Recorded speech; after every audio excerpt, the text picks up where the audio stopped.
আমাদের সমাজে এমন কিছু মেয়ে আছে যারা বলে যে আমি গ্লাসে পানিটাও ঢেলে খেতে পারি না। আমার আজকের ভিডিওটা সে আপুদের জন্য। এই যে দেখছেন গ্লাস, আর এই যে দেখছেন জগ। এই জগ থেকে আমি এখন আপনাদেরকে দেখাবো কিভাবে পানি ঢেলে খেতে হয়। আপনি প্রথমে জগ, টিউবওয়েল কিংবা বাসার ট্যাপ থাকলে অথবা ফিল্টার থেকে জগের মধ্যে পানি ভরিয়ে নেবেন। এরপর জগের ঢাকনাটা ভালো করে লাগিয়ে নেবেন। তারপর একটা পরিষ্কার এরকম একটা গ্লাস নিয়ে নেবেন। আপনার বাসায় যদি ভিন্ন কোনো গ্লাস থাকে সেটাও নিতে পারেন। তারপর সেই গ্লাসটা এইভাবে করে ধরবেন। এরপর কি করবেন জানেন?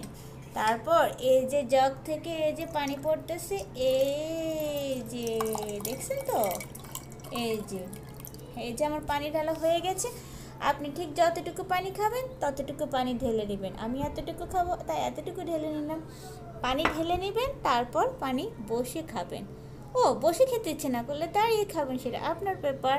তো পানি ঢালাকে যারা বেশি কঠিন মনে করছেন, যদি জগে ঢালাটা আরও কঠিন লাগে তাদের জন্য বুদ্ধি আছে। তারা জগে ঢালতে হবে না, সোজা চলে যাবেন টিউবওয়েল থেকে পানি চেপে খেয়ে নেবেন। সেটাও যদি না পারেন ফিল্টারের কাছে চলে যাবেন। এই যে গ্লাস নিয়ে ফিল্টার থেকে গ্লাসটা ধরবেন, তারপর ফিল্টার থেকে পানি পড়বে, ব্যাস পানি হয়ে গেল। তাই যারা বলেন আপনি কখনো পানি ঢেলেও খেতেন না, আজকে আমার রেসিপিটা জানার পর, আমার টিপসটা জানার পর নিচে পানি ঢেলে খেতে পারবেন। যাই হোক, এতক্ষণ মজা করছিলাম। আমাদের এমন অনেক মানুষ আছে যারা খুব গর্বের সাথে বলে যে আমি বাবা পানিটাও ঢেলে খাই না, আমি হাতটা ধুয়েও খাই না। এমন কথা অনেকে বলে। তো তাদের উদ্দেশ্যে আজকে আমার ভিডিওটা। এই যে ছোটোখাটো বেসিক নলেজগুলো, এই যে কাপড় চোপড় ধোয়া, নিজের ঘরটা পরিষ্কার পরিচ্ছন্ন রাখা, কাজগুলো জানে না এবং সেটা খুব গর্বের সাথে ফেসবুকে স্ট্যাটাস মেরে যায়।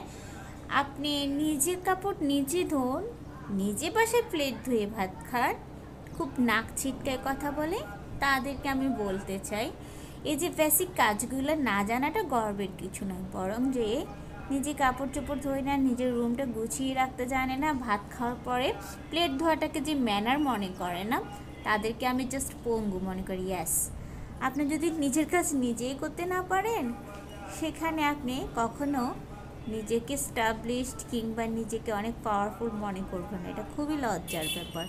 নিজের কাজ নিজে পারাটা আত্মসম্মানে, নিজের কাজ নিজে পারাটা গর্বের। এটা কখনো লজ্জা নয়। লজ্জা তো আপনার পাওয়া উচিত যে সামান্যতম এই বেসিক কাজগুলাই পারেন না। তো এরকম মানুষ অনেক আছে যারা এসব করে বেড়ান। তাদের সম্পর্কে তো কিছু বলার নয়, আমার ভিডিওটা দেখে নেবেন আর কীভাবে পানি ঢেলে গ্লাসে খেতে হয় শিখে যাবেন। ভিডিওটা কেমন লেগেছে কমেন্ট করে জানাতে কিন্তু ভুলবেন না। নিত্য নতুন ভিডিও পেতে অবশ্যই আমার পেজের সাথে থাকবেন। আর যারা ইউটিউব থেকে আমাকে দেখছেন অবশ্যই আমার চ্যানেলটা সাবস্ক্রাইব করে আমার পাশে থাকবেন। এতক্ষণ আমার বকবকানি শোনার জন্য সবাইকে অসংখ্য ধন্যবাদ। নতুন কোনো ভিডিও নিয়ে আবার চলে আসবে, ততক্ষণ পর্যন্ত সবাই অনেক বেশি ভালো থাকুন। আল্লাহ হাফেজ।